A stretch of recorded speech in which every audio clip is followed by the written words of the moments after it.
School का समय काफ़ी सुनहरा होता है। इस समय को कभी भूला नहीं जा सकता है। लेकिन इसके साथ ही जब स्कूल में ही किसी से प्रेम हो जाए तो उसे पूरी ज़िंदगी भर भूला जा सकता है। जो भी प्रेम स्कूल में होता है वह इंसान का पहला प्रेम होता है।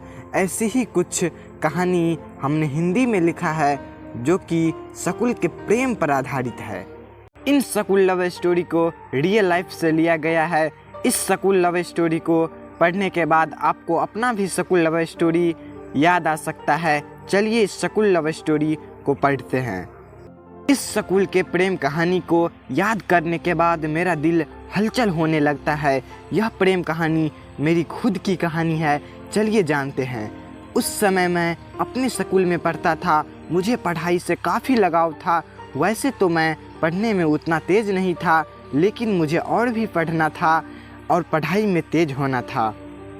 जब मैं नई कक्षा में गया तो मेरी कक्षा में एक लड़की आ गई। वह देखने में मेरे लिए किसी परी से कम नहीं थी। उसको देखते ही मेरा मन तेज़ी से काँपने लगता था। अब मुझे ज़्यादा पढ़ाई भी करना था क्योंकि वह लड़की पढ़ने में काफ़ी तेज़ थी। इसके लिए मैं काफ़ी मेहनत के साथ पढ़ना चाहता था, लेकिन मुझे ना जाने क्या होगा। मुझे कुछ समझ में नहीं आ रहा था। सारा दिन और सारी रात मैं उसके बारे में सोचा करता था। उसके बारे में सोचकर मुझे अच्छा भी लगता था, लेकिन जब मैं पढ़ाई के बारे में सोचता था तो मुझे बहुत ज़्यादा गुस्सा आता था। मैंने एक बार सोचा कि इसके बारे में मैं अपने दोस्तों को कहूं, लेकिन मेरी हिम्मत नहीं होती थी। इसी सब के चक्कर में मैं रह गया और मेरी कक्षा का पहला परीक्षा सामने आ गया। मेरी तैयारी कुछ भी नहीं हुई थी। जब मैं परीक्षा के लिए कक्षा में गया तो मुझे खुद पर काफ़ी गुस्सा आ रहा था। तभी मैं क्या देखता हूँ कि वह लड़की मेरे ओर आ रही थी। उसके चेहरे पर मुस्कान थी। वह काफ़ी खुश लग रही थी। यह देखकर मैं कुछ देर के लिए अपनी शरीर को हिला भी नहीं पा रहा था।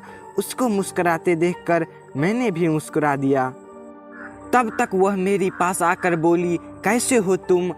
तो अपने कक्षा के टॉपर हो। हर टीचर तुम्हारी तारीफ करते हैं।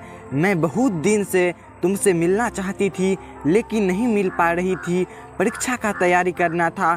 तुम तो परीक्षा के लिए तैयार ही होंगे।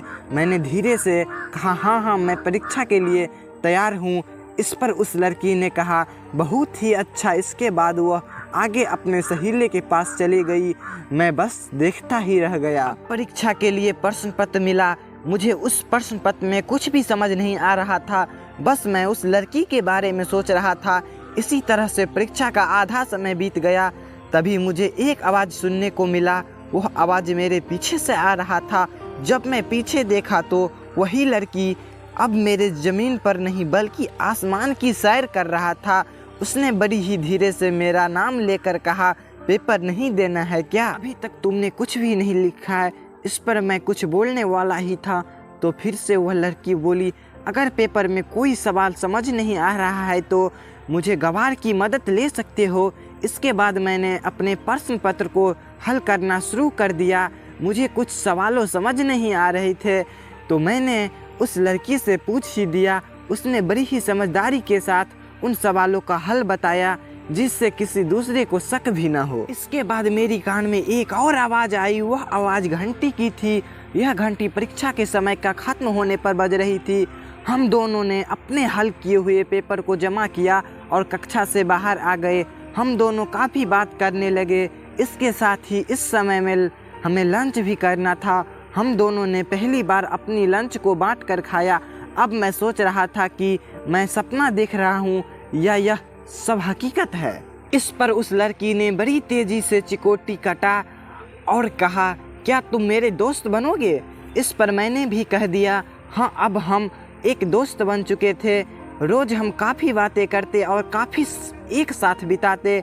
हमारी परीक्षा भी खत्म हो गया और इस बार सबसे ज़्यादा परीक्षा में अंक मेरा ही था। इसका सब कारण वह लड़की ही थी। तो दोस्तों, इस तरह से मेरी स्कूल की प्रेम कहानी शुरू हुई थी। मैंने जब तक स्कूल में पढ़ा उसके साथ ही रहा और कभी कोई टीचर भी हमें बुरा नहीं कहते या यह नहीं कहते कि तुम दोनों एक साथ रहा करो। यह इसीलिए क्योंकि हम पढ़ने में अच्छे थे और हम दोनों एक लिमिट ही इतने पास थे।